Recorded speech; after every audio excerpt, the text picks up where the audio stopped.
I like to read a short reading from Roar the Ganges. This is a book gifted to me by Sky Guardian, one of our viewers, from his guru, Swami Tadatmananda, who is the author of this book, and through whom this book takes place. We are very close to finishing this book. We are on the final few chapters.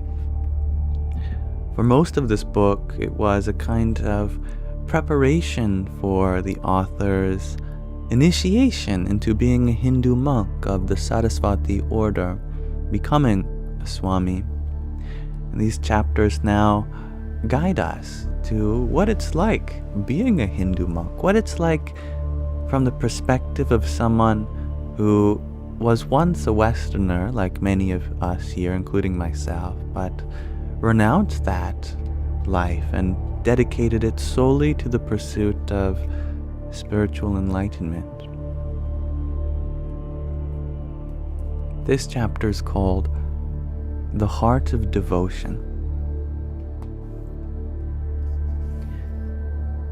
A thin sliver of moon hung low in the western sky, where the horizon still glowed dimly as we once again crowded around our guru, Swami Dayananda, on his porch for satsang, a spiritual gathering, after dinner. All ashram residents were there, except Swami Sudhananda, who was attending to business in the office. Swami Dayananda would be leaving the ashram tomorrow and would not return again for many months, so everyone was eager for his company. Richard, our British friend, was full of questions tonight. He began by asking, this whole pantheon of gods and goddesses, Shiva, the destroyer, Vishnu, the pervader, Ganesha, the remover of obstacles, and the rest, how do they all fit into the teachings of Vedanta, the study of the Vedas, humanity's oldest scriptures? Swami Dayananda replied, they are all part of Hindu religious culture, part of its theology. Yet, Vedanta itself is not concerned with theology. It does not dictate the forms in which you should worship God, Ishvara, nor does it propagate particular beliefs about these forms. Vedanta is concerned with realities, the truth of yourself, the truth of the world, and the truth of Ishvara. Instead of telling us what to believe, it leads us to understand what is true. The many forms in which God is worshipped are all based on the Vedic vision, Ishvara. Ishvara literally means Lord. I prefer to say Ishvara because the word God has many other connotations which create confusion. The ancient rishis were great mystics who could directly perceive reality. They knew Ishvara not as a matter of belief, but as a matter of direct experience. They unfolded their vision of Ishvara in the hymns of the Vedas and the teachings of the Upanishads. One famous Vedic hymn describes Ishvara as the cosmic person, Purusha, the creator, the source of the universe. Swami Dayananda chanted several lines of this hymn, Purusha Suktam, following the traditional Vedic intonation. His deep voice was warm and resonant.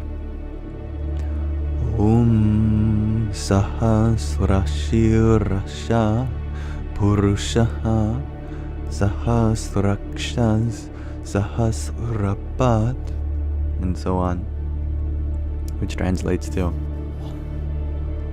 Purusha is he of 1,000 heads, of 1,000 eyes, and 1,000 feet.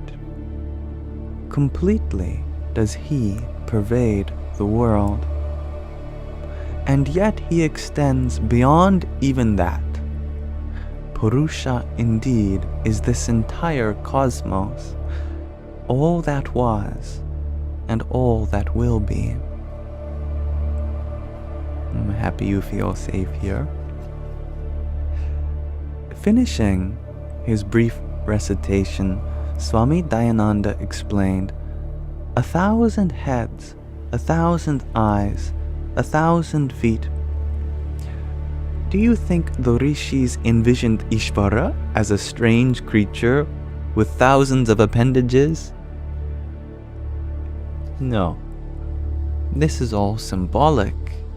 1,000 heads, eyes, and feet represent all heads, all eyes, and all feet. These all belong to Ishvara because every head, eye, and foot that exists is a part of his body. The sages envisioned the entire physical universe as Ishvara's body. Why? Because in their vision, Ishvara is the stuff of the cosmos, the underlying reality of the universe. To appreciate the Vedic vision of Ishvara, we must understand the act of creation. In any act of creation, two basic factors are necessary: knowledge and material. Knowledge of what is to be created, and the material form which it is to be made. In philosophy, these two factors are called intelligent cause and material cause. Consider the creation of a clay pot. The pot's creator, the potter, must have knowledge. He must know what is a pot and how to make it. He must also have clay. Without clay and knowledge, he cannot make a pot. These represent the two factors necessary in every act of creation, the material and efficient causes. Obviously, the potter must exist before a pot can be created. In the same way, Ishvara existed before the universe became manifest. In the beginning, there was only Ishvara. So, Ishvara is the source of all that exists, the cause for everything else, the uncaused cause.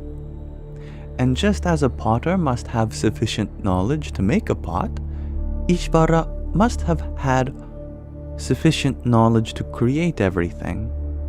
He must have had all knowledge. Therefore, we call Ishvara omniscient, possessing all knowledge, as the intelligent cause for the universe.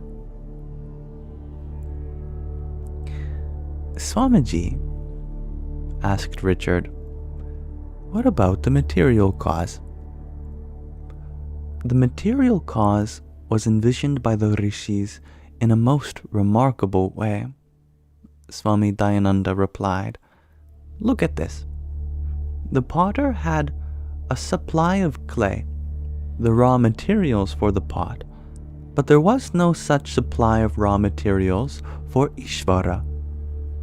Before the world was created, Ishvara alone existed. Therefore, there could be no other source of material than Ishvara itself. Ishvara is both the intelligent and material cause for the universe. An interesting illustration of this is found in the Mundaka Upanishad that shows how a spider is both the intelligent and material cause for its web. A spider not only knows how to spin a web, but is also the source for the web's material. Whereas a potter has knowledge, but finds clay outside, the spider is the source of both knowledge and material for its web. This spider analogy is clever and helpful, but does not completely explain Ishvara's act of creation. It has one major defect.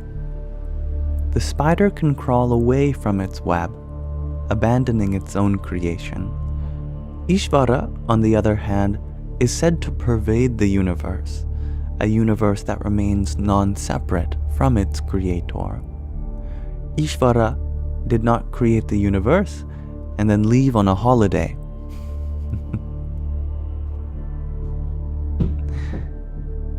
Swami Dayananda laughed loudly at his own joke before continuing.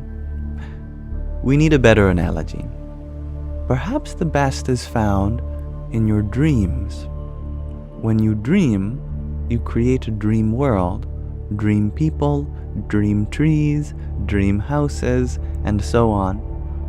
You are the creator of your dream world. You are its intelligent cause because everything in your dreams is drawn from your experiences, your memories, your knowledge. And what about the material cause? Out of what is your dream world woven? Your dream creation is made from the stuff of thoughts, the stuff of experience. That stuff, of course, is your consciousness. Dream people, dream trees, dream houses, everything is made of your own consciousness. And that consciousness, that is your essential nature, it is you. Therefore, you are both the intelligent and the material cause for your dream world. Nothing in your dreams exists separate from you. You pervade your dream creation as the consciousness from which it is made. In this way, Ishvara pervades the universe as the underlying reality from which it was manifest. Nothing exists separate from Ishvara. Just as your dream world is nothing but consciousness, this universe is nothing but Ishvara. In the verses I chanted, all heads, eyes, and feet were said to be Ishvaras because Ishvara is the essence of their existence. Everything here, sentient and insentient, exists because it is made of Ishvara, so to speak. In that way, Ishvara pervades the universe. Whatever is, was, or will be is non-separate from Ishvara. That is why, instead of saying there is one God, we more correctly say there is only God.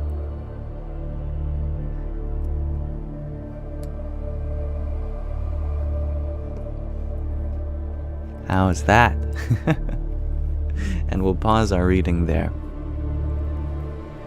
Thank you for listening, everyone. What a wonderful chapter on the nature of Ishvara, the cosmic person, being not only the intelligent cause, but the material cause for all of existence. Such a good chapter, says Don Suela. I agree. Thank you,